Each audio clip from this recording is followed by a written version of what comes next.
I want to focus the conversation, and the first question is that if you were in college today, what would your major be? Would you even go to college? It's an interesting question. Okay, first question is, what would I be studying or interested in? So when I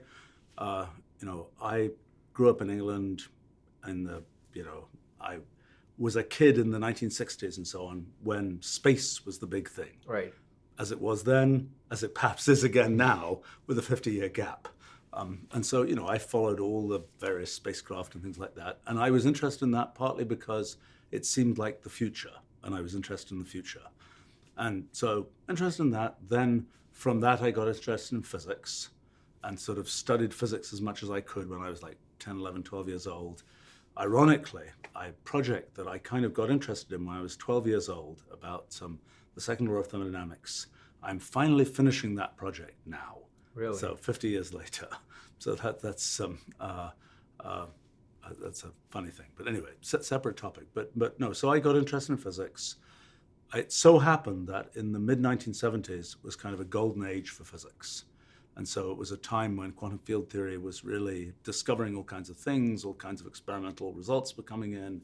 It was super exciting field. So for me, that was sort of the obvious field to work on because it was the exciting field at the time. I mean, what you generally see in kind of the rhythm of how things work is, some methodological advances made. Maybe it's an experimental thing, maybe it's a methodological thing, maybe it's a theoretical thing, and then some field gets really exciting for 5 or 10 years because there's lots of low-hanging fruit to be picked. And that meant that when I was a mid-teenager or something, I could discover a bunch of things in physics which people still care about today because it happened to be a time when there was juicy low-hanging fruit to pick. So the fact that I was doing physics was a consequence in large part of the fact that it was a hot thing at that time. And so when I went to college kind of early, and I was sort of, see, the problem is that when you ask a question like, what would I major in college in today, it depends on whether it was the same me with different, with the same kinds of constraints, whether it's whether it's kind of a different, a me that might have arisen in, modern times where different things are the exciting things. I mean, in the last few years, I get to see this from our summer camp and summer school and so on. Students come in every year and they're always like, we want to study this kind of thing, where this is the popular thing of the time. So there was a brief period when it was blockchain. I think that one died too quickly because I think that one actually has an interesting tale. Then there's been a longer period when it's machine learning. Everybody wants to do machine learning. Right. That one, I think that wave is very crested at this point. And then it's the question. So if you say, what would I study today? An awful lot of people go and study computer science in college, and this I think is not really the right thing, because what is the thing that we realize is computation and computational X is the big sort of paradigmatic thing of our time. And that's, all these different fields, X for archaeology, zoology, whatever it is. There's a computational version of those fields that is going to be the future of those fields. And that's the thing people should want to study because there's going to be low-hanging fruit to be picked, and it's really an exciting thing to do. But then people say, okay, I'm going to do, I'm not sure they say it properly, but what they should be saying is, I want to do computational X. What do I need to do to get to being able to do computational X? Well, they sort of say that implicitly, and then they say, well, I better study computer science in college, okay, which I think is crazy. And I think because if you look at computer science departments that have sort of a complicated story of what they actually teach, and a lot of it ends up being, this is how to program in low-level languages, which I don't know whether anybody's going to care about in the future. Right. I mean, it's, when I first learned about computers, when I first used a computer back in 1973, I programmed in an assembly language. And when I built my first big computer system in 1979, it was built in the C programming language, which was at that time kind of a newfangled thing to use. And people were still saying, oh, anything really serious, you have to build in an assembly language. And, turns out nobody says that anymore because that, we automated those layers And so it isn't useful to, hand program things in assembly language. And I think, the thing that I've spent a large part of my life doing is trying to build sort of a higher level way of thinking about computation that doesn't require you to sort of be in the guts of the machine, programming the loop and saying this thing should be stored in memory in this place and so on. That is not something humans need to do, just as humans don't need to write assembly language. A large part of my life has been devoted to kind of building up this computational language that gets one away from that.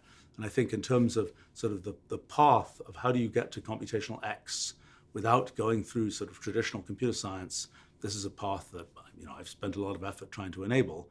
But how does that relate to kind of what people should study in college? Well, if you study computer science, a large part of what you're studying is a bunch of the past. You're studying a bunch of, how to deal with computers at a low level. Actually, I think they stopped teaching assembly language, which is kind of a shame. But it's kind of a sign, because it's kind of like, well, there are these layers, and, the more and more gets automated, less and less is worth learning that way. So people, now in terms of computer science as a field that colleges teach has various kinds of sort of application areas that have been bolted on to computer science as such, different ones in different schools, because they don't fit in any other department. That's sort of random. And if one of the, robotics is one that's often bolted on, computer security, cryptography, another bolt-on, machine learning is a sort of bolt-on, because it's like, what other department does it fit in? Even though the methods are much more like physics and things like that, or statistics. It's complicated. So, gosh, this is a complicated answer, isn't it? I think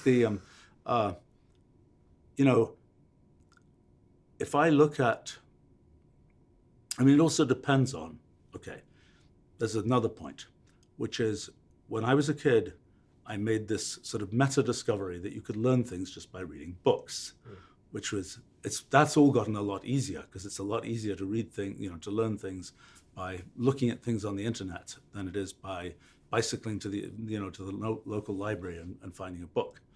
So, some people, like myself, for example, have a certain pattern of learning that is pretty good to teach yourself. For me, I can't learn stuff sort of cold in the abstract, but when I have some project I want to do, then I go learn a bunch of stuff, and then I get motivated to do it and so on. That's my way of doing things. That has little relationship to what the mode of learning that one gets in college. If for people who are in that sort of autodidact, learn it for yourself type thing, I don't know whether a college is the benefits of it are not so clear.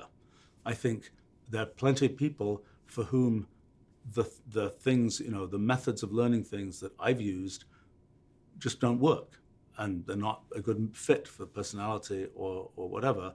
And then, college is a fine thing. Now, in terms of what subjects one studies in college, it depends what one wants to do. If one looks at the traditional export fields, that is, if you study this field, you can go and do all kinds of stuff. The winner historically has been physics. That's been the one where if you look at sort of the life stories of people who've gone on and, started molecular biology or started, a bunch of areas of computer science or whatever else, they studied physics. Why is that?